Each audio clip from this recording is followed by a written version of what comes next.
warahmatullahi wabarakatuh. Bunyi je radio. Ha? Ada orang buka ni kan? Bismillahirrahmanirrahim. Alhamdulillahirabbil alamin wassalatu wassalamu ala rasulil amin wa alihi wa sahbihi man nasarahu wa tabi'ahu wa alahu ila yaumiddin.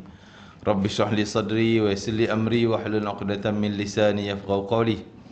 نوينا التعلم والتعليم والتذكر والتذكير والنفع والانتفاع والإفادة والاستفادة والحث على التمسك بكتاب الله وسنة رسول الله والدعاء إلى الهدى ودلالة على الخير ابتغاء مرضات الله وقربه وثواب مغفرة ورضوان وحسن الخاتمة عند الموت ورفع الدرجات في الجنة مرافقة سيدنا محمد صلى الله عليه وآله وسلم وابتغاء شفاعة يوم القيامة على هذه النية وكل نية صالحة شاملة خيرات الدنيا والآخرة وإلى حضرة سيدنا محمد صلى الله عليه وآله وسلم. الفاتحة. أعوذ بالله من الشيطان الرجيم. بسم الله الرحمن الرحيم. الحمد لله رب العالمين الرحمن الرحيم مالك يوم الدين إياك نعبد وإياك نستعين اهدنا الصراط المستقيم صراط الذين أنعمت عليهم غير المغضوب عليهم ولا الضالين آمين. Muslimin muslimat rahimakumullah. Alhamdulillah, syukur kepada Allah Subhanahu wa taala. Kita masih diberi taufik hidayah Allah taala sehingga kita dapat berkumpul untuk menuntut ilmu, membelajar ilmu dan juga mendengar nasihat-nasihat daripada Al-Quran, hadis. Mudah-mudahan ia akan membersihkan hati kita yang sentiasa menambah karatnya dan sentiasa membetulkan langkah kita menuju ke jalan yang lurus, sehinggalah kita mengharapkan adalah husnul khatimah saat kematian, sehingga itu menjadi petanda awal bahawa seorang itu adalah orang yang berjaya di akhirat. Husnul khatimah sangat penting kerana dalam hadis Nabi sebut innamal a'malu bil khawatim. Sungguhnya amalan seorang itu akan diambil kira oleh Allah adalah ketika khatam dia, ketika penamat dia, ketika penghujung hayatnya. Itu akan menjadi penilaian besar. Kalau di awalnya baik-baik pun, dalam hadis innar rajula, semuanya ada seseorang lelaki yang pada awalnya amalan-amalan ahli syurga, dia beramal dengan amalan-amalan ahli syurga, sehingga orang nampak dia tu dengan syurga ni macam sejengkal nak masuk, sehasta lagi nak langkah masuk syurga. Punya baik, punya banyak amalan, punya tak pernah buat maksiat. Tapi takdir Allah, dia tu adalah ahli neraka. Maka penghujung hayat mungkin dalam masa singkat, mungkin dalam masa beberapa hari, dia melakukan amal maksiat, dosa, sehingga mati dalam waktu tu. Jadi ahli neraka dia, wal'iyadzubillah. Ada orang sebaliknya pula, beramal awalnya dengan amalan ahli neraka, punya jahat, punya maksiat jahat, sehingga orang nampak dia dengan neraka tu mungkin sehasta je nak masuk neraka lagi dah. Langkah masuk neraka lah tu. Tapi penghujungnya dapat dia bertaubat, buat amal soleh sesempat, mungkin sehari, mungkin beberapa hari sebelumnya, sehingga mati dalam keadaan telah bertaubat, syurga dia. Nabi kata innamal a'malu bil khawatim. Sungguhnya amalan yang Allah nak nilai yang hujung tu.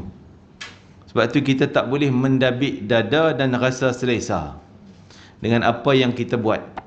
Apa yang kita dah buat, jangan tuding orang tu tak pernah buat ni, apalah dia tu, apalah kawan ni. Belum tentu kita ni ya. Dan kita jangan rasa selesa, aku dah okey dah, semayang semua cukup, datang ni dah kuliah apa semua. Jangan rasa selesa, tak tahu penghujung kita macam mana. Tapi itu hanya sebilangan manusia, ada yang macam tu, kata Nabi SAW. Ada pula kebanyakannya, majoritinya pula, seperti mana pesanan Nabi Yaqub, wala tamutunna illa wa antum muslimun.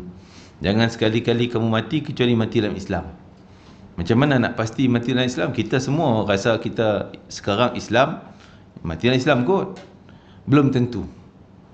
Jadi macam mana kita nak pasti mati dalam Islam?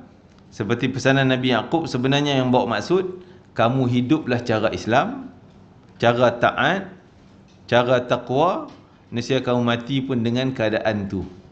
Jadi kebanyakannya akan mati dengan cara kehidupan dia. Lifestyle dia macam mana, macam tu cara dia mati. Itu kebanyakannya. Tapi ada juga yang segelintir yang awal tadi saya sebut, awal baik-baik tapi hujungnya mati dalam keadaan tak baik. Ada juga yang macam tu. Jadi kita tak tahu kita ni yang mana satu. Jadi jangan rasa selesa. Rendah diri. Perhatilah kita punya kekurangan, kecacatan, dan juga doalah kebaikan untuk kita dan orang lain. Dan Nabi kata yub'atsu ala ma mata alaih. Yub'atsun nasu ala ma mata alaih, atau kama qala alaihi salatu wasalam. Orang tu pula mati macam mana, husnul khatimah atau su'il khatimah, bangkit di mahsyar nanti macam itulah. Kalau mati dengan husnul khatimah, bangkit gembira dia bersama dengan orang-orang yang baik. Kalau dengan su'il khatimah, buruk, mati dengan buruk. Buruk bukan pada pandangan orang, tapi pada penilaian Allah. Buruk pada penilaian Allah. Ada tanda-tanda orang soleh boleh kesan dia ni pada penilaian Allah buruk, pada penilaian Allah baik. Mati dalam keadaan buruk, maka bangkit bersama dengan kelompok-kelompok orang-orang yang bakal dikenakan azab ma mata alai. Jadi cara lifestyle kita tu insya-Allah penentu kematian kita. Mudah-mudahan. Dan kematian tu menentu alam barzah kita, kubur kat mana. A ke B. Taman syurga ke liang neraka. A ke B, itu je. Itu penentu. Kubur penentu mahsyar kita. Mahsyar sebagai gambaran dah nampak syurga nerakanya. Kan? Oleh kerana itu mintalah kita dengan husnul khatimah saat kematian. Allahumma inna nas'alukal husnul khatimah 'indal maut. Ya Allah, kurniakanlah kami minta akan mati dalam keadaan yang baik penamat hayat kita. Maka itulah yang akan kita bicarakan di sini berkaitan dengan syurga. Syurga akan diberikan kepada orang-orang yang husnul khatimah saat kematian. Ada, tu pun belum tentu. Jadi macam mana nak tahu husnul khatimah, su'il khatimah? Mungkin mata kita nampak lain. Mata kita nampak, oh dia kena siksa, kena pukul, patah tangan, patah apa semua, mati. Kena lenyek. Kita kata habis dia. Itu penilaian mata kita. Tapi mungkin penilaian Allah itu kematian yang terbaik. Itu husnul khatimah dia, syahid dia. Seperti Sayyidina Ja'far bin Abi Talib. Mati dia, tangan dua-dua putus. Badan penuh luka, tikaman 90-80 lubang tikam. Luka. Hancurlah badan. Pada pandangan orang nampak, oh habis ni, su'il khatimah lah. Tapi pada penilaian Allah, ini mati yang terbaik. Husnul khatimah, mati syahid. Jadi bukan pada pandangan kita. Jangan kita menilai. Tengok dia tu mati aksiden kena lenyek dengan apa tu, steamroll tu kan. Yang gelek tayar, gelek jalan, steamroll tu yang gelek jalan yang berat tu. Bukan tayar, kena gelek tu habis tu su'il khatimah lah tu. Belum tentu. Kita jangan cepat menilai. Apapun kita doa dia terbaik. Mudah-mudahan dia Allah ampun, mudah-mudahan dia syurga dan sebagainya. Jadi begitulah juga. Tapi orang soleh diberi petanda, nampak tanda dia, seperti disebutkan. Ala kulli hal, mereka ada orang yang di situ dah Allah bagi petanda dah, dia nampak dah dia ahli syurga. Ada orang waktu tu tak nampak lagi lah peluang di syurga ni. Rupanya Allah ampun waktu mana? Ada yang terampun waktu dalam kubur. Ada yang terampun bila bangkit mahsyar, Allah ampun. Lambat sikit lah dalam kubur, kena teruk lah tu. Mahsyar baru selamat. Ada mahsyar tak selamat, waktu timbang tu, waktu hisab baru Allah ampun. Jadi dia dah tersiksa daripada kubur, daripada mahsyar. Lepas tu mizan baru terampun, ada orang terampun di situ. Sebelumnya teruk lah. Ada orang saat-saat nak campak dalam neraka dah, baru Allah ampun dosa dia, selamat tak masuk juga neraka. Tapi yang awal-awal dah kena lah siksanya, tapi tak ada neraka. Ada yang dalam neraka dah, masuk dah, Allah keluarkan masuk syurga balik kan? Macam tu. Jadi malah dikatakan semua umat Nabi Muhammad akan menjadi ahli syurga. Sama ada yang awalnya dah awal syurga ataupun dah masuk neraka baru syurga. Jadi ada peringkat-peringkatnya. Okey, kita tengok muka surat 420 berkaitan dengan ahli syurga. Wa qala lahum, ayat Quran tu. Wa qala lahum khazanatuha salamun alaikum tibtum fadkhuluha khalidin. Para penjaga syurga berkata kepada mereka, sejahteralah, salam sejahteralah untuk kamu. Kamu telah mengerjakan perbuatan baik. Silakan kamu masuk ke dalamnya, dalam syurga, dan kekal selama-lamanya dalam syurga. Dialu-alukan kedatangan, ahlan wa sahlan, salam sejahtera, kamu silakan. Kan? Oleh para malaikat yang menjaga syurga, malaikat Ridwan dan seangkatan dengannya. Kemudian datanglah pelayan-pelayan mengelilingi mereka, sebagaimana pelayan-pelayan penghuni dunia mengelilingi kekasihnya. Mereka mengatakan kepadanya, Allah menyampaikan kabar gembira dan menyediakan untukmu kemuliaan ini itu. Oh, semua sebut engkau tahniah, syurga engkau tingkat sekian, pelayan engkau sekian, kenikmatan yang disediakan untuk kamu sekian hebat. Kan? Dibagi tahu menu tu. Menu ikan siakap berapa ribu ringgit, kan, bagi tahu siap. Kau nak makan sana bukan main ribu lah. Nilai syurga, kan. Masya-Allah. Kan, baca juga. Siakap-siakap tu dahsyat. Jadi salah seorang pelayan di antara mereka pergi menemui bidadari-bidadari yang menjadi isteri orang itu. Dia berkata, si fulan yang pernah dipanggil di dunia telah datang. Engkau telah melihatnya? Tanya bidadari itu. Aku telah melihatnya, jawab pelayan. Aku pun, maksud kau dah tengok tuan tahu ni, kan? Orang nak masuk syurga ni. Dia kata dah nampak. Aku pun telah melihatnya, kata bidadari. Ia adalah simpananku. Jadi bidadari duk tengok intip dah masa orang tu dalam dunia lagi, kan? Seperti kisah Jalabib. Kisah Jalabib yang bidadari datang berebut nak bawa roh dia. Jalabib ni orang miskin, muka tak handsome. Orang kulit hitam, muka tak handsome pula tu. Miskin sungguh, tak ada duit sikit pun nak kahwin. Nabi suruh dia kahwin. Dia kata, ya Rasulullah, siapalah nak dengan aku ni, kan? Tak handsome, tak ada duit. Rasulullah kata, tak, engkau boleh baca qul huwallahu ahad? Ya, boleh baca qul. Itulah harta engkau, mas kahwin kau. Bayar dengan ajaran qul huwallahu ahad, kan? Jadi maka Nabi kita pergi rumah orang tu, beritahu aku sampaikan salam, suruh pinang anak dara dia. Jalabib pun pergi. Orang tu tengok Jalabib datang, kau nak minang untuk siapa? Untuk saya lah. Tak ada nantilah, kita nanti balik dulu. Kita ni balik tu nak elak, tak nak bagilah isyarat. Ya dah. Jalabib faham lah. So balik ni berarti macam tak nak lah, mak bapak dia tak akan bagi. Nabi suruh pergi lagi sekali. Pergi kedua, dia pun malu-malu. Nabi kata pergi, minta lagi. Dia pun pergi tanya. Anak dara dalam tu dengar. Dia kata Rasulullah suruh datang. Beritahu ayah dia, wahai ayah, Rasulullah suruh dia datang kahwin aku. Maksudnya pinang aku. Kalau Rasulullah suruh dia kahwin dengan aku, lebih teruk muka daripada tu pun aku sanggup. Pasal Rasulullah yang suruh, kan? Kahwin dia. Jadi pendek ceritanya dapat kahwin. Mak ayah dia pun macam tak apalah, dah anak dara dia nak, kahwin je lah. Kahwin malam pertama tak sempat bermalam pertama lagi. Nabi ajak isytihar untuk jihad, dia daftar nama nak pergi. Pergi perang, syahid dia. Syahid, maka Nabi pegang kepala Jalabib sambil duk belai kepala dia tu. Nabi menangis, sedih, kan? Nak kahwin, baru malam pertama tak sempat lagi, dah syahid dah. Tiba-tiba Nabi duk sedih-sedih, terlongak ke langit itu, terus terpaling muka, paling macam benci dengan sesuatu, tak suka tengok sesuatu, benci, paling dengan cepat dan pejam mata macam tu. Dalam keadaan muka Nabi macam nampaklah tak senang. Jadi sahabat pun heran, takkan Nabi tiba-tiba tadi sayang je Jalabib, tiba-tiba macam marah pula pada Jalabib. Maka bila selesai pengumuman semua, baru Nabi cerita. Sebab apa?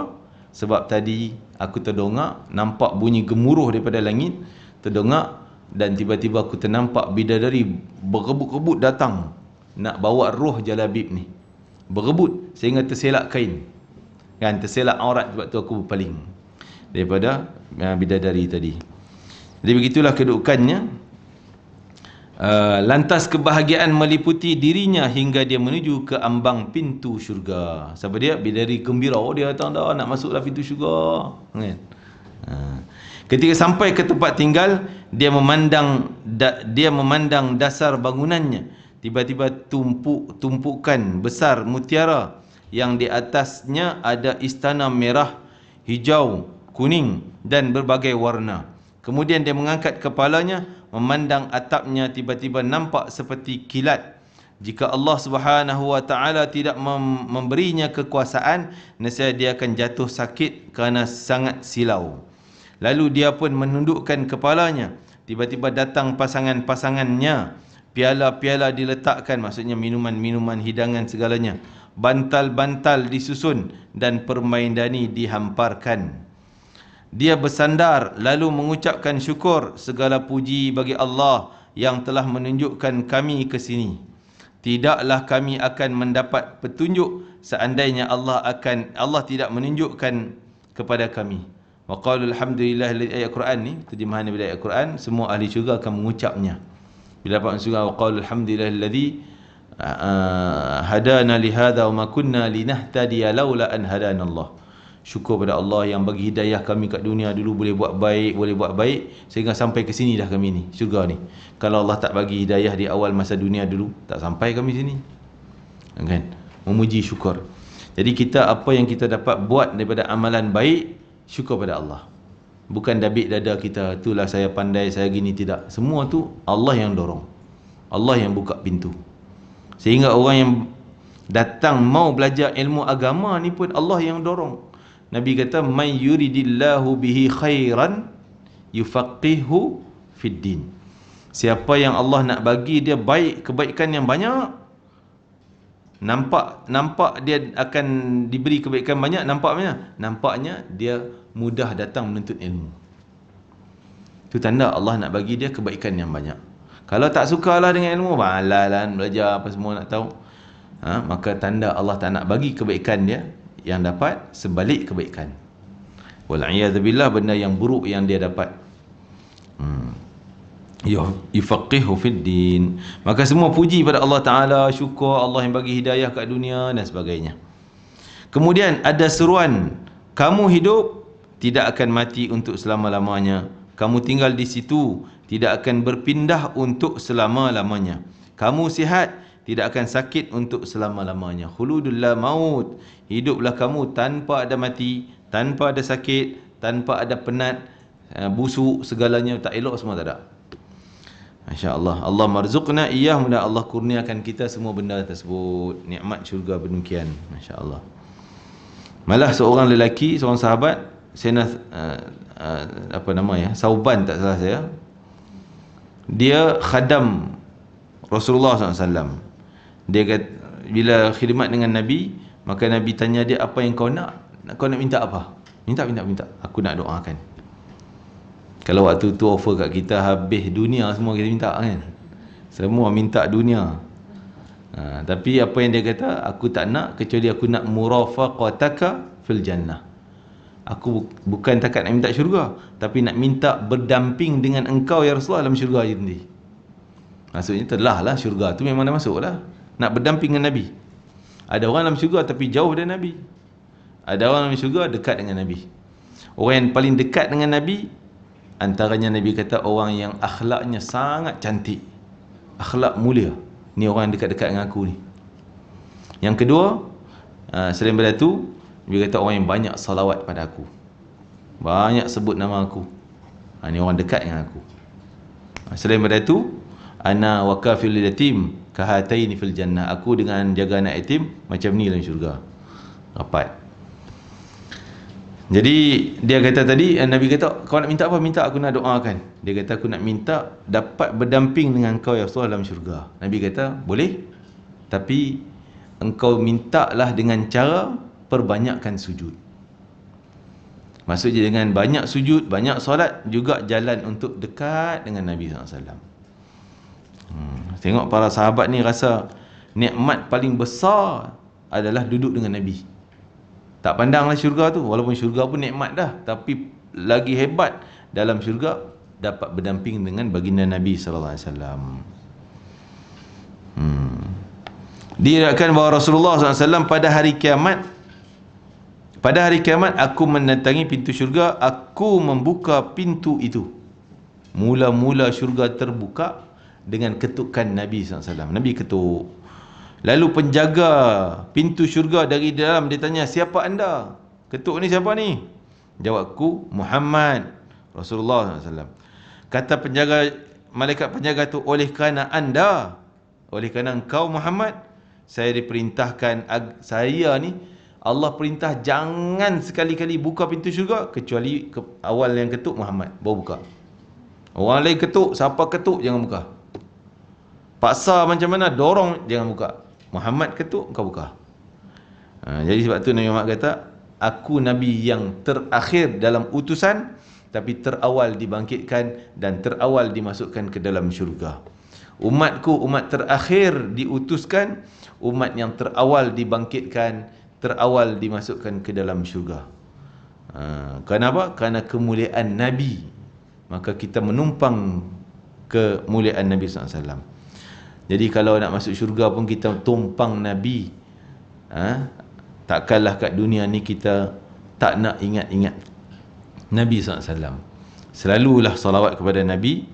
Maka cuba-cubalah perbanyakkan salawat, ratusan-ratusan, mungkin ribu-ribuan, kan, ikut kemampuan. Tapi minta, kita cuba minta, ya Allah izinkan aku mampu salawat 1000 kali satu hari, kan, minta. Allah buka, Allah bagi peluang. Sampai ada orang, Masya Allah, kan, mungkin ada di sini ikut grup-grup yang buat salawat tu, grup salawat, register 1000 sehari, 1000 sehari, satu hari 1000. Saya tengok dia orang tik lepas subuh dah tik, uish, habis dah 1000 dah. Masya Allah, ada orang hebat mampu macam tu, ya. Oh, ni ada ni, dia orang ni ada lah kumpulan-kumpulan tu, kan. Tahniah. Kau boleh buat lagi banyak, mana tak ada lagi masukkan nama dia orang kat Sarawak, kena create, kan. Kan, createkan kumpulan salawat, azam 1000 kali, tik. Allah, riak lah tunjuk kat orang debat salawat, riak pun Allah terima, takabur pun Allah terima. Bab semayang, no, reject, kena tolak, kena padam. Bab amalan lain, takabur, riak, tolak. Bab salawat, maqbulatun ghair mardudah, pasti Allah terima dan takkan tolak. Jadi bagus buat macam tu. Orang tik kan, 1000, Masya Allah, kan. Ambil yang ringkas. Kalau nak cuba, katalah orang yang tak pernah buat, dia ambil yang ringkas. Habib Kazim ajar buat yang ringkas. Untuk janganlah selalu ringkas macam tu, kan. Ni orang kata bertatih lah, bertatih, orang pun nak bertatih, gunalah yang tu. Kita papah dia 2 tangan, lepas sikit-sikit, nak bagi dia berdikari boleh. Jadi mulanya baca innallaha malaikatahu yusalluna 'alan nabi. Ayat tu kan selalu baca selawat, kan. Ya alladzina amanu sallu alaihi wa sallimu taslima. Itu Allahumma salli alaihi, Allahumma salli alaihi, Allahumma salli alaihi. Alaihi lah ringkasnya. Allahumma salli alaihi. Ya Allah, sampai ke salat padanya, sampai ke salat padanya. Nya tu Rasulullah lah. Allahumma salli alaihi, Allahumma salli alaihi, Allahumma salli alaihi. 1000 sekejapnya.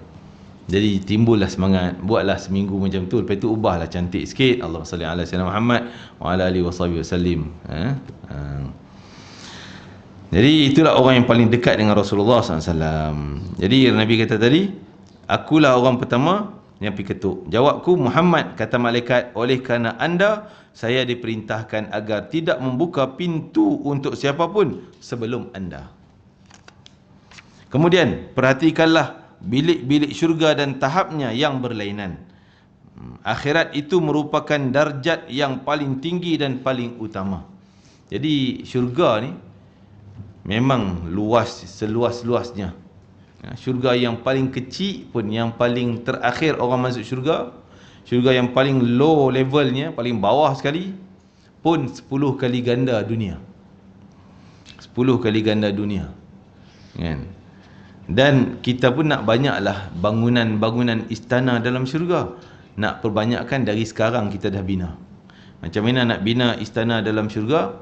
Banyaklah amalan. Antaranya yang Nabi sebut, siapa yang baca Qul huwallahu ahad 10 kali, Allah bina satu istana untuk dia. 10 je pun. Rasanya daripada sini sedekah kita habis kelas sampai kereta dah habis 20 dah, Pak. Kan? 10 kali Allah bina satu istana. 20, 2 istana. 30, 3 istana. Kata Sayyidina Umar Al-Khattab, idzan nakthur buyutana ya Rasulullah, qusurana ya Rasulullah. Kalau macam tu banyak sangatlah istana kami. Kan? Kan? Maka Rasulullah kata, Allah mampu bagi lebih banyak lagi daripada tu. Berarti kita kat dunia nak hidup berapa puluh tahun pun, ni dah 40 tahun, 50 tahun dah, baki siap-siap 10 tahun ni, bah. Pun berangan nak buat rumah kat sana, nak buat rumah sini, ada tanah nak beli, ada berangan nak, kau boleh ada peluang nak buat je rumah, nak beli je rumah. Kan? Hidup baru baki 10-20 tahun ni pun. Tu pun nak berangan banyak rumah. Ni hidup di akhirat dalam syurga tak ada penamat. Berjuta rumah istana pun tak ada masalah lah. Kan? Sepanjang hayat kita boleh nikmati. Kan? Jadi antaranya. Kemudian perhatikanlah bilik-bilik syurga dan tahapnya yang berlainan. Akhirat itu merupakan darjat yang paling tinggi dan paling utama. Sebagaimana di antara manusia ada perbezaan yang jelas dalam ketaatan lahiriahnya dan akhlak-akhlak batin yang terpuji. Demikian pula apa yang mereka lalui memiliki perbezaan yang jelas. Jadi semuanya ikut tingkatan amalan kita. Antaranya amalan yang mudah nak bina istana, derma ke masjid, pembinaan masjid, kan? Walaupun sekadar sarang burung besar tu, ya kan? Bata ni kalau sebiji bata besar jugalah, sebiji bata. Sarang burung lagi kecil. Dia derma sekadar satu sarang burung pun Allah bina istana untuk dia. Cahayakan satu lampu dalam masjid, istana untuk dia. Masjid Al-Falah berapa ribu lampu tu, bayar bil elektrik sebulan, tu dia ribu lampu dia dapat, kan? Jadi niat sedekah kita, mudah-mudahan Allah bagi cahaya untuk masjid, dapat cahaya lampu tadi ni, istana yang banyak. Demikian pula begitu juga akhlak-akhlak kita. Sebab tu akhlak ni kita minta, ya Allah kurniakanlah aku akhlak yang mulia. Ni pemberian Allah, akhlak yang mulia. Allah yang pilih, Allah nak bagi akhlak. Jadi Nabi sebut akhlak harta dunia Allah boleh bagi pada siapa saja yang dia nak. Sama ada orang kafir pun Allah bagi. Orang yang menentang Allah pun Allah bagi harta dunia. Makan minum dia dapat semua. Tapi akhlak yang mulia Allah tak bagi semua orang. Maksudnya Allah bagi yang selectednya, pilihan. Ni aku nak bagi akhlak baik. Yang ni nak bagi dia sabar kuat. Yang ni nak bagi dia pemurah baik, kan? Ni pula mungkin sabar dia kadar dia sikit tapi akhlak dia yang lain, begitu. Jadi Allah juga yang atur segala akhlak tu. Jadi kita kena minta akhlak yang mulia. Demikian pula apa yang mereka lalui memiliki perbezaan yang jelas. Kehidupan dunia. Jika anda menginginkan darjat tinggi, berusahalah agar tidak seorang pun mendahului anda dalam ketaatan kepada Allah SWT. Lomba. Allah suruh kita lomba lari, lomba buat ibadah, lomba buat ibadah. Jangan bagi orang potong kita. Kita nak lebih pada orang, bab ibadah. Lomba, lawan. Sebab tu hukumnya makruh. Kalau kita ada peluang buat ibadah, kita bagi engkau lah, engkau pergi. Makruh hukumnya. Allah tak suka macam tu. Contoh, katalah soft, kata dulu soft kan, kita boleh rapat. Ada soft kosong depan, ji, sila ji. Lawan tolak kan. Kau boleh dia nak belakang. Sebab apa? Sana ada aircon, sana ada dinding, kan? Makruh hukumnya. Allah tak suka macam tu. Bab ibadah berebut. Sehingga Nabi kata kalau boleh mengundilah nak duduk saf pertama tu, tak apa, boleh mengundi. Hari ni engkau, esok jangan aku pula buat undian. Macam tu. Ada peluang buat, lomba. Dalam hal ibadah Allah suka kita berlumba-lumba, tapi dalam hal dunia Allah benci orang yang berlumba-lumba. Tapi kita terbalik. Dan dunia nak lumba-lumbanya, ibadah lah biarlah orang buat, tak apalah, dia orang ada, buat dia orang lah. Jika anda menginginkan darjat yang tinggi, berusahalah agar tidak seorang pun mendahului anda dalam ketaatan kepada Allah SWT. Allah telah merintah, tapi jangan pula seperti hal dunia, kalau orang lomba, sebolehnya jangan beritahu kat orang, aku nak ambil ni peluang besar, aku seorang je, jangan beritahu kat orang, sebab dia nak dapat banyak. Tapi dalam hal akhirat, berlomba tapi beritahu pada orang, kita dapat buat benda ni, kita kena cerita kat orang, beritahu. Bila beritahu pada orang, orang tu pun dapat apa yang dia dapat, masuk akaun kita juga. Untunglah. Jangan buat macam dunia. Dunia kita tak nak beritahu ke orang. Orang tak nak. Aku seorang je. Biar orang tak pandai, aku seorang yang pandai. Kan? Kita dapat lebih dari orang lain. Tapi dalam akhirat, kena beritahu. Kongsi semua orang. Dengan kongsi banyak ramai, dia orang buat, kita dapat juga habuannya. Allah SWT telah merintahkan berlumba-lumba dan bersaing dalam hal ini. Sabiqu ila maghfiratin min rabbikum. Berlumba, lawanlah kamu. Lombalah, sungguh-sungguhlah, berlawanlah kamu untuk mencari keampunan Tuhan kamu. Maksudnya cari ampun, jalan mudahlah ke syurga. Allah SWT firman, wa fi dzalika falyatanafasil mutanafisun. Dalam perkara ini, perkara ibadah, hendaklah berlumba-lumba orang yang mahu berlumba-lumba. Silakan lomba sebanyak yang mungkin. Sebab tu Nabi kata, la hasada illa fitnatain. Tak boleh kamu nak berdengki dengan orang lebih, tengok orang tu lebih, kau nak lawan, tak boleh, kecuali dalam dua perkara. Apa dia? Iaitu perkara hal yang nampak macam dunia, tapi dibolehkan kerana tujuan akhirat. Nampak macam dunia, nampak orang tu kaya, engkau pun nak cari kaya. Sebab apa dia kaya, kita nak lomba dengan dia? Sebab dia kaya, dia banyak buat kebajikan. Oh, masjid tu dia buat, sana dia buat kebajikan, sini aku pun nak jadi kaya lebih pada dia, supaya aku banyak buat kebajikan lebih pada dia. Bukan kerana kaya nak bangga. Salahnya, oh dia kaya, orang puji dia, dia dapat pangkat demikian, aku pun nak dapat pangkat juga, nak kaya juga. Ini salah. Kerana nak lomba kebajikan tu, nampak macam tamak dunia, tapi kerana kebajikan dibolehkan. Dia panggil ghibtah, rasa nak lawan dengan dia. Dan dalam hal ilmu, tengok orang tu ada ilmu banyak, dia boleh sebar, dia boleh buat kebajikan, mengajar dia banyak. Kau boleh, aku pun nak dapat ilmu lebih pada dia, nak buat lebih banyak daripada dia ketaatan dan kebajikan. Namun anehnya, kalau kerabat atau tetangga anda memiliki kelebihan 1 dirham atau rumahnya lebih bagus, sempitlah dada anda. Ini kebanyakan orang. Tengok dia tu lebih, hui, tak boleh tahan aku. Kan? Macam mana dia boleh dapat lebih ni? Aku berusaha penat lagi pada dia dapat sikitnya. Jaga, pancitkan tayar kereta dia nanti. Bakar rumah dia nanti. Ni dengki syaitan ni, hasad. Sempit dadanya dan susahlah hidup anda kerana iri hati. Hati kita, orang yang sedengki ni, dia lagi teruk sakit kena penyakitnya, lagi beban pada dia, tidur tak lena, duk fikir macam mana boleh dapat. Jadi kesihatannya merosot, kan?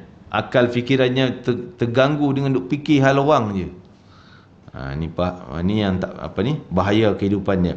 Oleh kerana itu, perbaikilah keadaan anda agar dapat tinggal di dalam syurga. Baiki dengan cara jangan dengki dalam hal-hal yang tak dibolehkan. Janganlah anda berasa tenang terhadap orang lain yang mendahului anda dalam kesabaran dan kelembutan akhlak. Akhlak dia baik, jangan kita kata akhlak dia baik, kena pijak padan muka dia, kan? Kita cara kasar kita tak boleh. Kita lah kena berusaha untuk dapat kebaikan. Seperti Nabi ajarkan, minta doa sabar, minta doa dapat akhlak yang baik, husnul khuluq, minta akhlak yang mulia dan kekuatan sabar. Allahumma inna nas'aluka sabra indal qada. Ya Allah, berilah kami kesabaran, kuat sabar ketika bertembung dengan takdir ketentuan Kau ya Allah. Janganlah anda membandingkannya dengan dunia dan perhiasan. Tak payah nak jeling-jeling.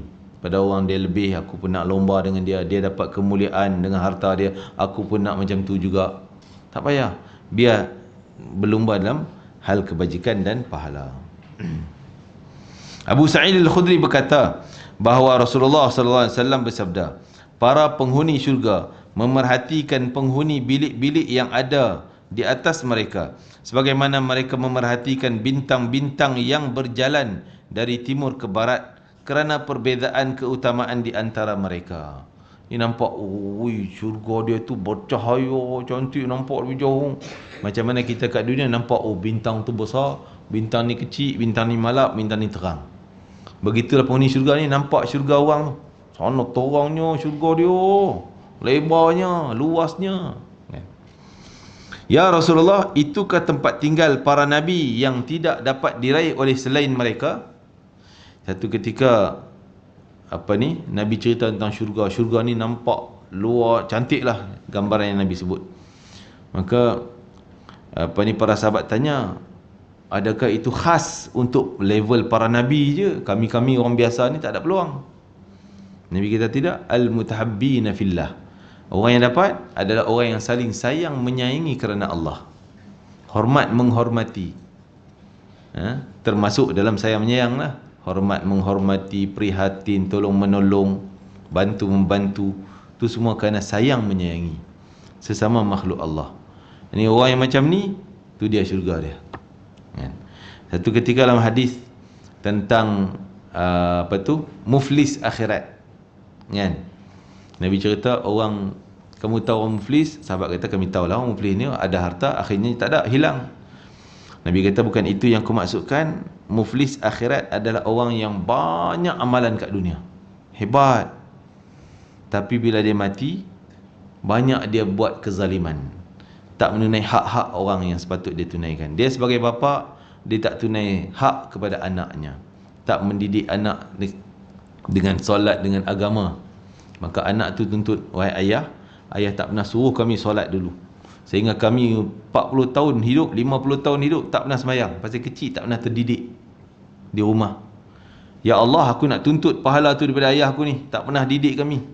Allah kata, wahai si ayah, ambil pahala 40 tahun, 50 tahun kau punya solat, bagi kat dia. Habis muflis. Mai anak kedua tak boleh nak bayar dah. Anak kedua tuntut, ayah tak bayar, tak pernah tunai dulu, aku dah tak ada dah pahala, alung kau dah ambil habis dah.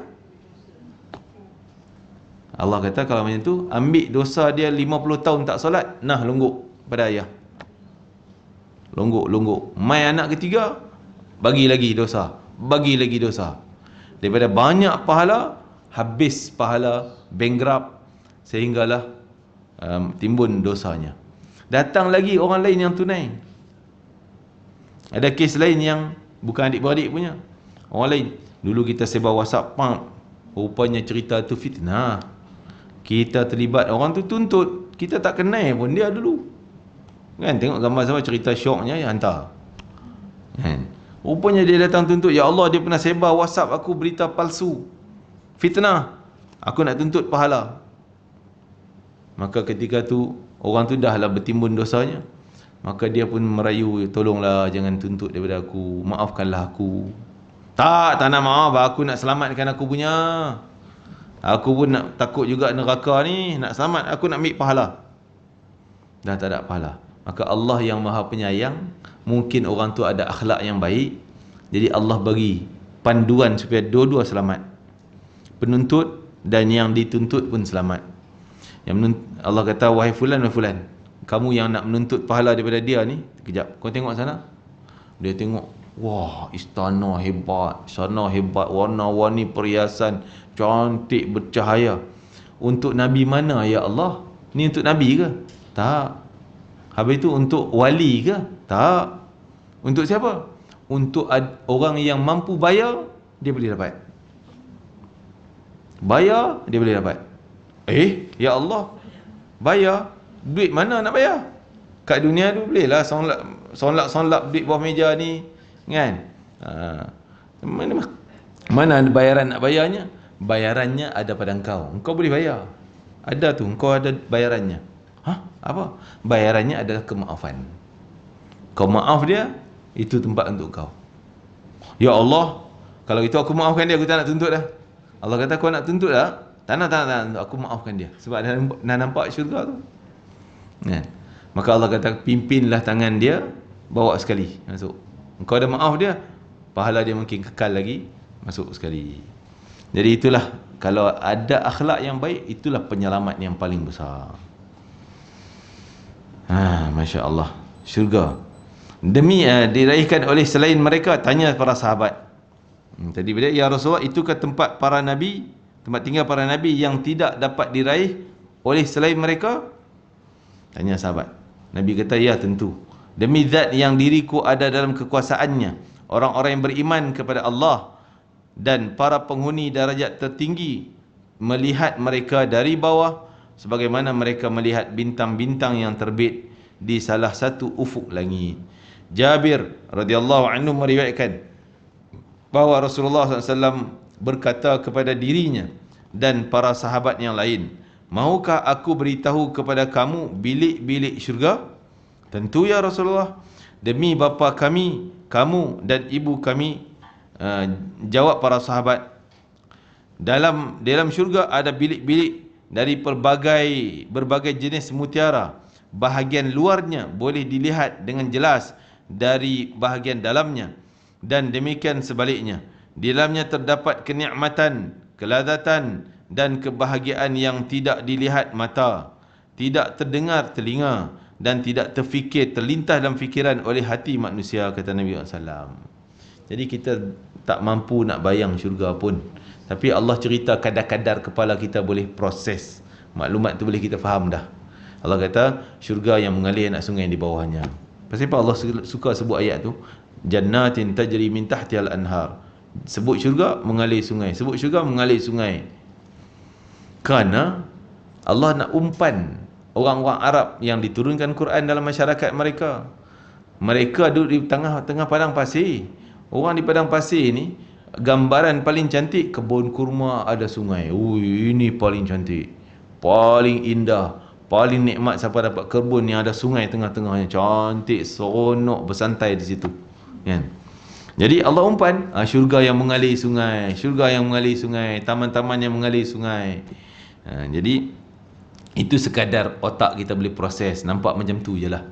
Tapi sebenar hakikat jauh daripada akal kita terlintas. Tak mampu kita nak fikir, kan? Punya hebat.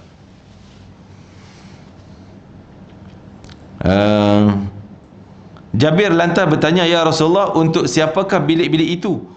Untuk orang yang menyebarkan salam, kata Nabi. Minta maaf, sebarkan salam, memberi makan orang miskin, melazimkan puasa, dan mendirikan solat malam ketika orang lain sedang terlelap tidur.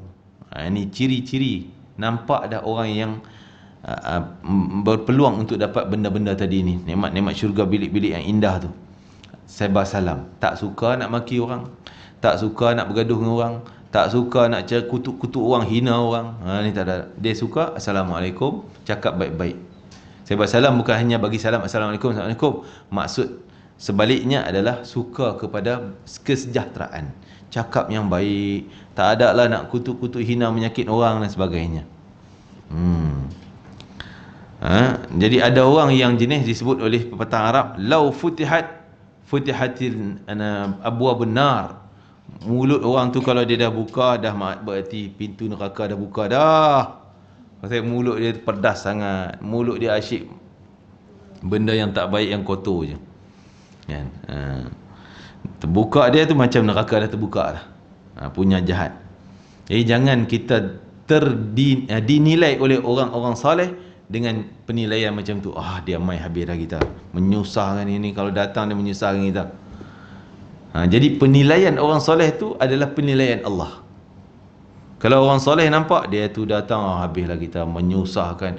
Allah, habislah telinga kita, kena tutup siap-siap lah. Memang dia macam itulah sikap dia. Kalau begitulah penilaian orang pada dia, berarti itu penilaian Allah. Sebab Allah kalau benci, kalau bab sayang, Allah sayang pada hamba, Allah panggil malaikat, aku sayang pada dia. Jibril dapat nama fulan, Jibril doakan kebaikan, Jibril sebar penuh langit. Fulan ni disayang oleh Allah. Ni kekasih Allah. Maka berita tu sampai ke muka bumi. Yang dapat berita tu di kalangan semua makhluk kecuali manusia dan jin. Dan manusia pula yang tertentu, iaitu manusia yang saleh, orang yang saleh yang kenal dapat berita tu juga. Orang yang biasa-biasa tak tahu, kan?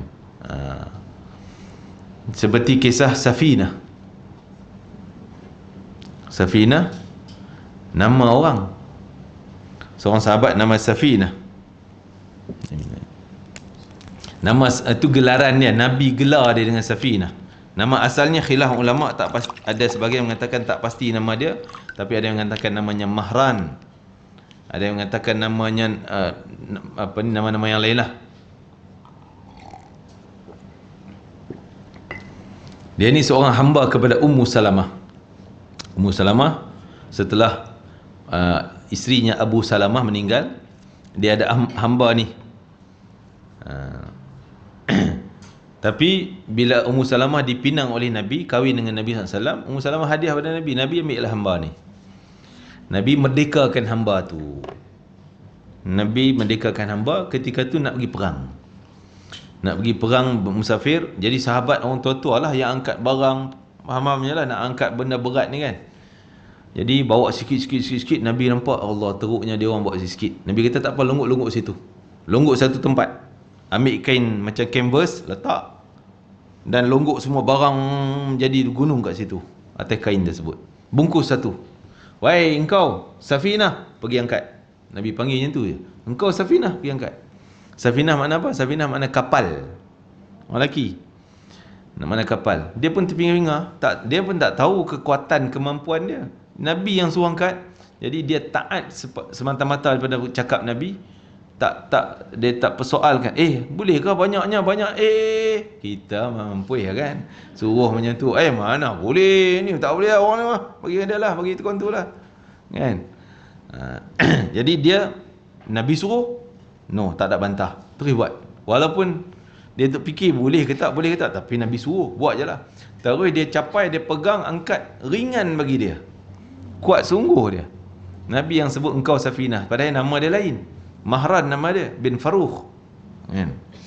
Jadi Nabi panggil dia Safinah. Safinah, kau angkat benda ni. Dia pun angkat. Sehingga dia terkenal dengan Safinah Maula Rasulillah. Maula tu hamba ataupun khadam. Sebelumnya dia jadi hamba, lepas itu dimerdekakan, dia jadi khadam, khidmat dengan Nabi SAW. Jadi dia ni orang yang sangat patuh pada perintah Nabi. Tak pernah persoal, tak pernah tanya songeh-songeh ni. Perintah je buat terus Safinah ni. Jadi dia pun angkat. Dia kata lepas tu baru dia nampak kemampuan dia. Dia kata wallahi, aku kalau takat 5 ekor unta, 7 ekor unta, bebanan atas unta kan, orang tak pikul atas belakang unta tu, takat bebanan 7 ekor unta tu aku boleh angkat senang. Kerana kemampuan berkat daripada gelaran Nabi SAW, Safinah, makna kapal tadi. Dan satu ketika Nabi perintah dia pergi jauh. Ni cerita kemuliaan dia, orang yang taat dan patuh lurus bendul lah kita kata. Patuh lurus bendul. Suruh apa tak pernah petikai. Sayyidina Safinah radhiyallahu anhu.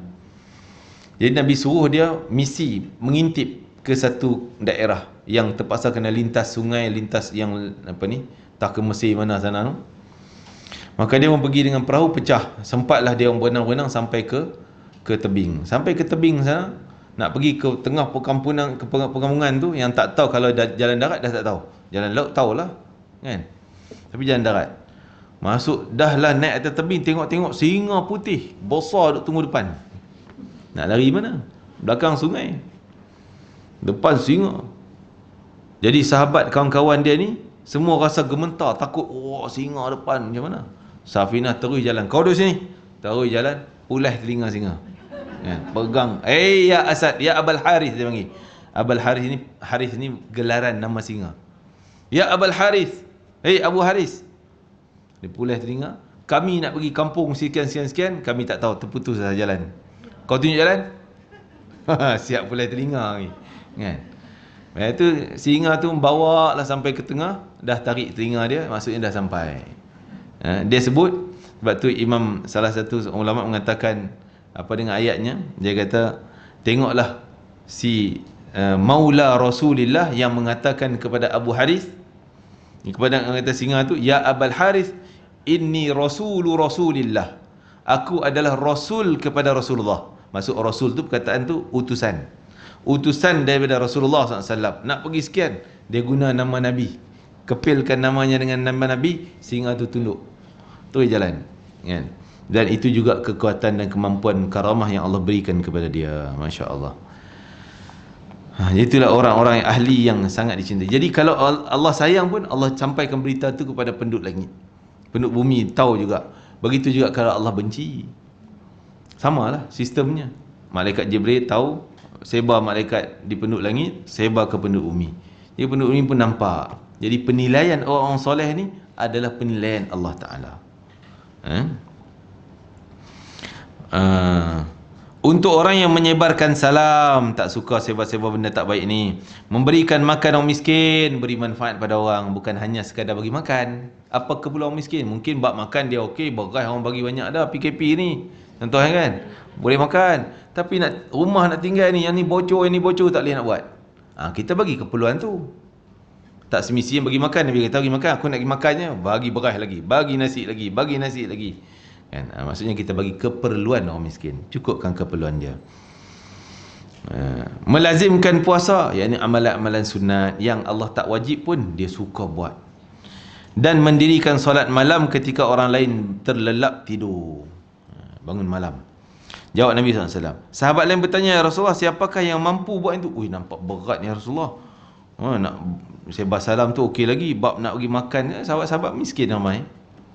Kami nak makan kami sendiri pun berat, macam mana nak bagi pada orang? Bab puasa sunat bolehlah kalau tak jihad, ni berjihad jalan Allah Ta'ala, macam mana nak puasa? Berat. Mendirikan solat. Sahabat tanya, ya Rasulullah, siapakah yang mampu macam tu? Umatku mampu melakukan itu. Maksudnya dengan kesungguhan umat, dia bila dia nak, mesti dia mampu. Jangan kita kata, oh kita tak mampulah, itu orang soleh je, tu alim je. Ada siapa pun kalau nak, Allah bagi peluang. Allah bagi. Yang penting dia nak dan dia minta. Akan aku beritahu, jawab Nabi SAW, akan aku beritahu kepada kamu hal itu, iaitu orang yang bertemu dengan saudaranya, lalu dia beri salam, manis muka dengan orang, berarti dia telah menyebarkan salam. Sekurang-kurangnya dengan Assalamualaikum. Ni orang bagi salam, Assalamualaikum. Abang nak? Kan? Itu je. Jawab salam pun tak. Termasuk WhatsApp pun janganlah apa tu? Askom, ya kan?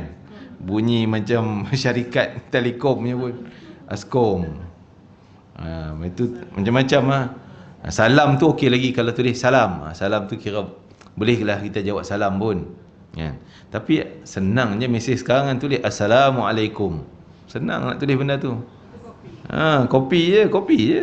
Boleh je. Kopi hantar. Kita boleh jawab salam. Waalaikumsalam. Ni askom kita jawab waskom. Askom waskom. Nah, jadi telekom terus. Allahu Akbar. Malasnya nak dapat pahala. Allah nak bagi 10 pahala pun tak nak. Benda simpelnya. Bagi salam, manis muka dengan orang. Orang yang memberi kerabat dan keluarganya makan sehingga membuat mereka kenyang, berarti dia telah memberi makan pada orang. Tak semestinya dia orang miskin je baru kita bagi. Oh, dia tak miskin pun tu, ada kereta, ada rumah, tak bagi lah. Tak, bagi makan, mengenyangkan orang termasuk dalam hal tadi, beri makan orang miskin. Maksudnya yang tu lebih utamalah beri perhatian kepada orang miskin, kan? Orang yang berpuasa pada bulan Ramadan dan 3 hari setiap bulan, puasa sunat, hari putih, berarti dia telah melazimkan puasa. Kerana Nabi sebut orang yang puasa 3 hari setiap bulan, berarti macam dia puasa sepanjang hari, sepanjang tahun. Sebab satu amalan digandakan 10. Kalau dah sebulan 3 hari, dah 30. Macam sebulan dah lah. Itu melazimkan puasa. Orang yang mendirikan solat isyak pada akhir waktunya dan solat subuh berjemaah. Dia sembahyang isyak berjemaah, subuh berjemaah, tanda dia dah qiyamul lail. Itu dah kira qiyamul lail. Tapi qiyamul lail kadar-kadar, dia ala kadar. Qiyamul lail yang sedikit. Kalau nak tambah lebih lagi, bangunlah dengan sunat-sunat yang lain. Tengah malam pula. Tapi kalau tak bangun tengah malam pun, dia dah qiyamul lail. Kan? Ya, kalau kita dengar qiyamul lail kena tidur dulu, Ustaz. Lail tu apa? Lail itu malam. Malam ni dari mana ke mana? Malam daripada maghrib sampai ke subuh tu malam. Kalau kita dah sembahyang isyak, berarti kita dah qiyamkan lail tu, bangunkan ibadah di waktu malam tu. Sembahyang isyak berjemaah, sembahyang subuh berjemaah. Tambahlah kalau kita tambah sunat itu, zikir ini, Quran lagi, apa segalanya, lagi lengkaplah kita punya lengkap ibadah qiyamul lail kita, lagi banyak. Ini sekurang-kurangnya sembahyang isyak berjemaah, subuh berjemaah, itu dah kira dia qiyamul lail. Berarti dia telah dihitung, telah solat malam. Sementara orang yang tidur adalah orang Yahudi, Nasrani dan Majusi. Kalau itu pun dia tak nak buat, sama dengan puak ni, level dia sama dengan Yahudi, Nasrani, Majusi. Sembahyang subuh pun tak nak, isyak pun tak. Na'udzubillah min zalik. Rasulullah SAW pernah ditanya tentang firman Allah, tayyibatan fi jannatin adnin, dan tempat tinggal yang bagus di dalam syurga adnin. Baginda menjawab, iaitu taman-taman dari mutiara. Di setiap istana terdapat 70 rumah dari yakut merah. Dalam setiap rumah terdapat 70 ruang dari zamrud hijau. Memang saya tak reti nak cerita ni, sebab kita tak pernah tengok punya indah macam mana ni, kan? Kan? Duk tengok rumah kita aja, jadi nak cerita tak reti, kan? Yang masuk perhiasan yang indah-indah, cantik-cantik, hebat lah, kan? Yang sangat hebat. Dalam setiap ruang terdapat bangku. Di atas setiap bangku terdapat 70 tilam dengan pelbagai warna. Di atas setiap tilam terdapat seorang isteri bidadari. Marah orang sini. Habis suami kami banyak dengan isteri. Kan? Di sana tak ada sakit hati kita ni, cemburu, nak marah, tak ada. Kan? Jadi habis tu orang tanya, kalau lelaki ada bidadari yang kita dah sebut dulu, kan? Kalau perempuan adakah bidadara? Tak ada. Dia akan jadi pelayan kepada lelaki suami, sama ada suami dia ataupun dia dinikahkan kepada suami baru dalam syurga. Jadi mana suaminya di dunia, itulah suami pasangan dia juga di dalam syurga, kan? Dan kalaulah dia dalam keadaan tak bersuami, maksudnya suami dah mungkin cerai ke, dia tak kahwin kan, maka dia akan dikahwinkan dengan suami dalam syurga. Yang suami, ada juga lelaki yang mati dalam keadaan tak beristeri, kan? Jadi dikahwinkan, ketemukan dalam syurga nanti. Di setiap ruang terdapat 70 hidangan. Di atas setiap hidangan terdapat 70 jenis makanan. Di setiap ruangan terdapat 70 seorang pelayan. 70 pelayan. Setiap ruangan terdapat 70 pelayan. Setiap pagi diberikan kepada orang mukmin kekuatan untuk mendatangi itu semua. Maksudnya kemampuan dia boleh layan kepada semua tu. Makan sekian banyak, semua boleh makan. Bukan pilih 70 hidangan tu, ambil ni je lah, yang terbaik je, yang lain tak larat makan. Tak, kita boleh makan semua. Weh, boleh ke perut ni masuk ni? Boleh, kan? Makan dan tak memudaratkan. Makan banyak macam mana, duduk kita makan, tak ada mudarat, tak sakit sendat perut, kan? Tak ada, kan? Busuknya tak ada, kan? Sakit-sakit pun tak ada dan sebagainya. Semua benda bahagia belaka. Jadi dia mampu untuk melayan semua makanan, mampu untuk melayan semua isterinya, mampu untuk melayan semua tempatnya. Kekuatan yang Allah berikan kepada ahli syurga. Wallahu ta'ala alam. Jadi itulah gambaran syurga yang mampu kita fikir. Tapi sebenarnya jauh daripada apa yang otak kita tergambar. Tak terlintas pun di fikiran kita. Yang penting untuk jadikan kita raghbah. Raghbah ni keinginan, ketamakan kita untuk dapat benda tu dengan cara kita bekerja keras dalam hal ibadah. Wallahu ta'ala alam. Dan akan datang kita masuk dalam keutamaan ahli karamah min awliya wali-wali Allah. Keramat-keramat kita sebut tu, adakah keramat, kan? Karamah, adakah wali Allah? Akan dibicarakan dalam tajuk akan datang. Dan ini merupakan ciri-ciri ahli syurga. Orang yang mendapat karamah daripada Allah Subhanahu Wa Taala kerana kesalehannya, maka mereka akan dapat petanda awal bahawa mereka ahli syurga. Cuma kita sebut tadi, kita tak boleh dabik dada. Oh, aku dah ada karamah ni, aku dah ada karamah ni, aku dah ada hebat, doa aku makbul ni. Habis. Itu merosakkan kita. Kalau kita nampak kebaikan diri, aku hebat, aku dah hebat, aku dah tinggi dah ni. Kalau nampak macam tu, rosak. Kita semakin jatuh, semakin direndahkan oleh Allah Ta'ala. Maka lagi kita nampak kesilapan kita, Allah, walaupun silap kita yang buat dulu-dulu tu, zaman jahiliah kita dulu tu, sampai sekarang dah bertaubat berpuluh tahun dah pakai elok, pakaian elok, ibadah kita dah elok, pun masih menyesal, masih rasa malu, masih rasa kurangnya, silapnya. Tanda Allah semakin angkat darjat dia. Kalau nampak orang lain lemah, kita baik, itu semakin kita jatuh di sisi Allah. Biar kita nampak kita semakin kurang, tak cukup, ada je benda tak buat lagi, tak cukup, tak sempurna, orang lain lagi hebat, orang lain lagi hebat, tanda kita semakin mendekati Allah Azza wa Jalla. Wallahu ta'ala alam. Ya. Ya.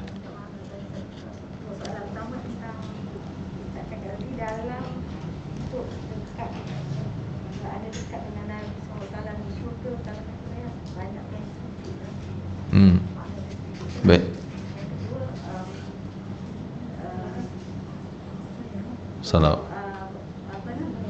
Salawat Nabi.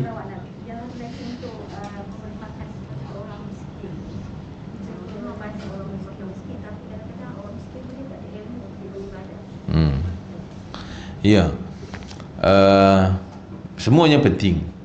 Bab bagi makan ke dia pun penting, sebab makan untuk sumber kehidupan, dan bagi ilmu pun penting juga. Penting juga. Jangan kita kata tak payah bagi makan, kita bagi ilmu je lah. Nanti dia tak makan, mati, ilmu tak dapat amal juga, kan? Jadi dua-duanya penting. Ikut kemampuan kita dari sudut mana. Kita tak ada ilmu tapi bab duit nak bagi, boleh, silakan bagi bab makan, bagi bab keperluan dia. Kita ni tak ada duit tapi ilmu boleh lah, nak cerita sikit, nak bagi ilmu kat dia, nak didik dia, okey, sumbang dari sudut ilmu, ikut kemampuan kita. Kalau kita mampu dua-dua, lagi bagus. Ilmu pun bagi, makan pun bagi. Seperti ulama-ulama kita dulu, Syekh Abu Bakar bin Salim, atuk nenek moyang kepada Habib Omar yang ada sekarang, kan? Dia Masya Allah buat jamuan makan setiap Jumaat ni, beratus ribu orang datang makan. Dengan harta dia punya, masuk beras, makanan tu semua bahan dia punya sedia. Dia pun tak tahu dari mana datang dan kemampuan dia boleh buat benda tu. Ada je orang hantar, kan? Dan ilmu jangan cakap lah, memang dia ulama. Ilmu pun dia bagi, makan free pun dia bagi. Jadi kedua-duanya adalah jalan yang baik, kan? Ikut kemampuan yang kita nak bagi mana. Jangan kita menyalahkan orang. Banyak kita, apa dia orang ni duk bagi makanan je, tak nak buat kelas ilmu langsung. Jangan kita salahkan benda yang dia buat baik itu.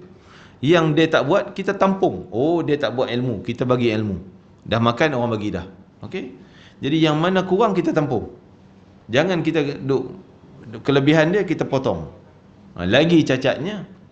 Ini orang yang jauh daripada Allah, orang yang muflis tadi, tak guna mulut dengan salam tadi. Kayak nak kutuk orang je. Pandang kebaikan orang pun benda tak baik. Kan? Nak sambung sikit. Ya. Kita bagi dia makan, kebanyakannya orang miskin ni, dia kurang amal, kurang beramal. Mungkin sebab kemiskinan tu membuatkan mereka jahil. Ya. Jadi sumbang kita bagi makan tu, maksud dia boleh kita, maksud dia, yalah, dia ni ada mungkin orang lain yang lebih berilmu lagi. Yang ini macam mana Ustaz punya pandangan tu? Bagi makan pada betul, kadang orang fikir ya, tapi kita tengok yang terdekat dengan kita, yang peluang depan kita. Mungkin kita nampak dia miskin, tapi aurat pun tak, sembahyang pun tak. Buat apa kita, contoh kadang kita terlintas, buat apa aku nak pergi makan kat dia? Lebih baik kita bagi kat Masjid Al-Falah punya orang. Dia orang sembahyang apa semuanya, kan? Tak, bukan macam tu. Kita nampak ada peluang depan, kita bagi sini. Yang Masjid Al-Falah mungkin jauh sikit, kita bagi kemudian. Jadi apa yang terlintas dekat sekitar kita, kita ada peluang, kita buat. Kita isikan peluang tu. Walaupun dia tak semayang, dia tak tutup aurat, duduk minta sedekah, memang kita nampak dia miskin sungguh. Kan? Kita jangan kata tak payah aku nak bagi esok. Ni sebenarnya tipuan syaitan. Syaitan tipu kita. Dia kata, alah, jangan bagi. Tengok dia tak tutup aurat pun.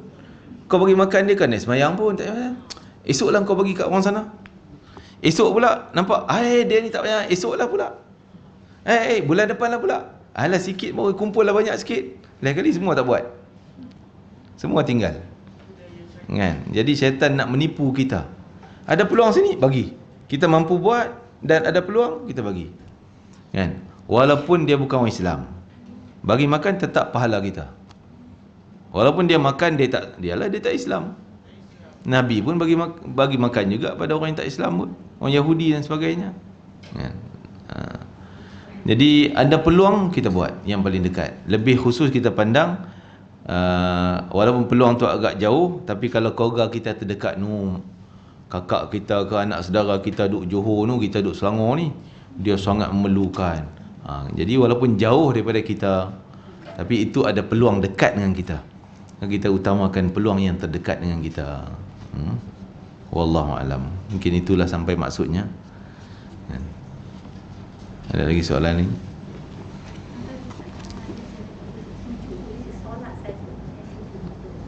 Maksud Nabi banyakkan sujud tu banyakkan solat lah. Solat.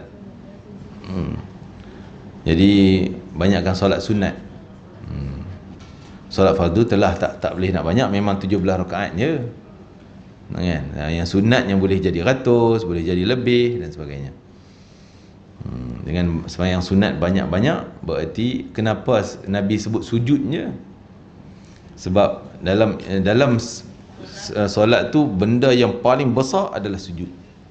Jadi Nabi guna bahasa tu, sujud banyak-banyak, berarti solat banyak-banyak. Sebut benda sikit tapi sebenarnya keseluruhan tu Nabi nak suruh sembahyang. Dan dikatakan sujud, sebagian ulama menafsirkan kisah tadi, Nabi suruh bantulah hajat engkau, maksud hajat dia nak bersama Nabi dengan banyak sujud. Berarti dalam sujud tu kau minta doa banyak-banyak. Kerana keadaan yang paling kita dekat dengan Allah Ta'ala adalah keadaan kita sedang sujud. Maka perbanyakkanlah doa dalam sujud, sama ada sembahyang fardu ataupun sembahyang sunat. Kadang-kadang kita buat solat hajat, kadang sujud yang terakhir je kita panjang kan. Yang awal 2, 3 sujud, yang 3 pertama semua 4 sujud. 3 pertama kita pendek. Tak nak panjang boleh. Setiap sujud. Sujud mana satu pun nak panjangkan doa. Cuma dah kita buat berjemaah lah kot. Kita tak nak lah panjang, kadang orang belakang tu nak cepat dan sebagainya kan. Kalau sendiri, lama mana kita nak minta, silakan. Sujud adalah rukun yang panjang dan takkan terbatal walaupun lama kita sujud. Tak batal. Lagi lama lagi bagus. Ada yang ketika Nabi sujud punya lama sampai sahabat dia rasa Nabi pengsan ke apa, tak bangun-bangun ni. Sampai ada sahabat angkat tengok, sujud lagi kan. Rupanya ada Hasan dan Husin di belakang Nabi SAW. Ya. Boleh. Mintalah hal hajat dunia akhirat. Tak semestinya hajat akhirat semata-mata, tak semestinya hajat dunia semata-mata. Campur aduk lah, campur dunia akhirat kita. Jadi kalau minta harta pun yang berkat, contohnya kan. Seperti Nabi doa Sayyidina Anas Malik, doa berkat harta, berkat umur, berkat zuriat dia. Dunia untuk akhirat. Wallahu alam. Terima kasih kepada semua. Minta maaf segala-gala kesilapan. Rabbana taqabbal minna innaka antas samiul alim wa tub alaina innaka antat tawwabur rahim. Waqtina bil husna wa anta radin 'anna fi khairin wa lutfina 'afiyatin bi rahmatika ya arhamar rahimin. Allahumma arhamna fa innaka bina rahim wa la tu'adzibna fa anta 'alaina qadir waghfir lana wa li walidina wa li ummati sayyidina Muhammadin sallam saghiraha wa kabiraha ya arhamar rahimin. Wa sallallahu ala sayyidina Muhammad wa ala alihi wa sahbihi sallam. Alhamdulillahirabbil alamin. Taqabbalallahu minkum. إنكم تقبل يا كريم. السلام عليكم.